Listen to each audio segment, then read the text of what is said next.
Remember this, the imperialists are not fighting us with bombs alone. They are waging what they call the fourth generation war, a war designed not to conquer territory, but to destroy hope, to fracture unity, and to ensure that African nations never rise. Its goal? To trap our children in cycles of terror, to make conflict the norm, and peace a myth. And only a vigilant, awakened Africa can stop it. We saw this before. In Libya, they painted Gaddafi a villain.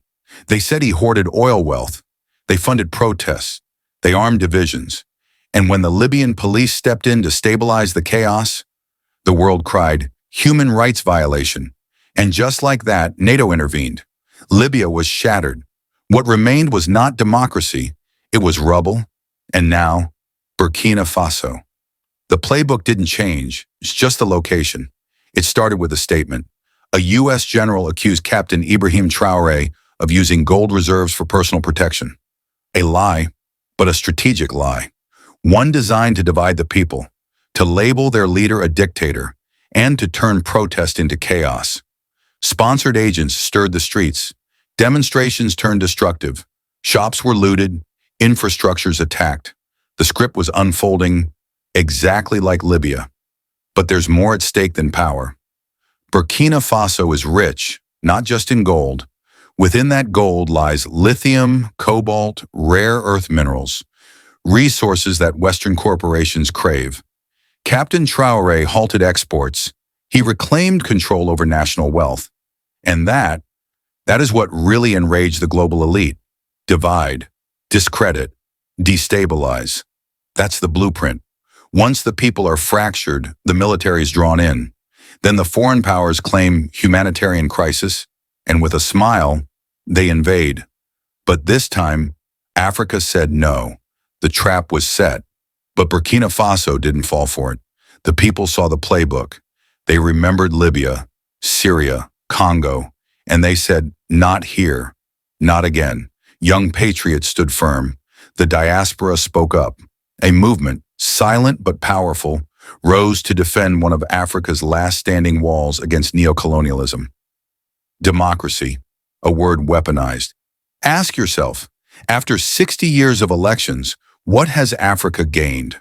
Or has democracy become a disguise for external control? Election season becomes hunting season. They sponsor candidates, they fund parties. They plant seeds of chaos, waiting for them to bloom into war. After every election in Africa, what do we see? Division, riots, burned ballots, broken dreams. Why? Because those with the money, the so-called partners, they choose the candidates. And their investments must be repaid in contracts, in concessions, in silence. So when you see headlines accusing Captain Traoré, ask, who benefits from this? Who profits from destabilizing Burkina Faso? Why are African leaders silent when one of their own is under siege? Is it fear or complicity? They know the youth are the engine, so they drug them, they starve them, they recruit them with lies and leave them with weapons. A people addicted cannot rebel. A youth distracted cannot defend. To our brothers and sisters in the diaspora, your voice matters. Your platform is a weapon of truth. When they silence us here, let them hear you abroad. The enemy won't stop. They will try again, through coups, through assassins, through propaganda. Already they offered millions to Traoré's security. Already they've tried to ignite fire from within. But Africa is no longer asleep. The people of Burkina Faso are wide awake. This is not just about Burkina Faso. It's about every African child born into a continent of stolen futures. We must guard our unity. We must rewrite our story. And we must stand with those who stand for us. The fourth generation war is here, but so is the fourth generation of African warriors. Rise up, stay woke, and protect your home. Africa, this is your moment. The world is watching, and the ancestors are listening. Thank you, Burkina Faso. Thank you, Captain Traoré. Thank you, Mama Africa. The US dollar, once the undisputed king of global commerce, is now being banned in sovereign African nations.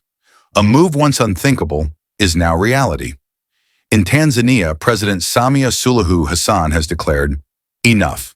No more foreign currency in domestic trade. Effective July 1st, 2024, all local commerce in Tanzania must use the Tanzanian shilling. It's a bold strike against economic imperialism, a war long waged through banks and currency, not bullets. Tanzania is taking back its economic sovereignty, one transaction at a time. Samia now stands among Africa's revolutionary giants, alongside Burkina Faso's Captain Ibrahim Traoré and Namibia's Netumbo Nandi-Ndaitwah. Three leaders, one united vision, economic independence. Their coordinated defiance is sending shockwaves through the corridors of Western power. Dollarization is a relic of neocolonial control. It weakens currencies, fuels inflation, and erodes national pride. By banning the dollar, Tanzania regains monetary control, ensuring its wealth serves Tanzanians, not foreign creditors. Samia's policy is a blow to U.S. dominance, especially in the wake of Trump-era economic aggression. It declares we will not be manipulated, and it mirrors actions by Namibia and Burkina Faso, who too are rewriting the rules. March 21st, 2025.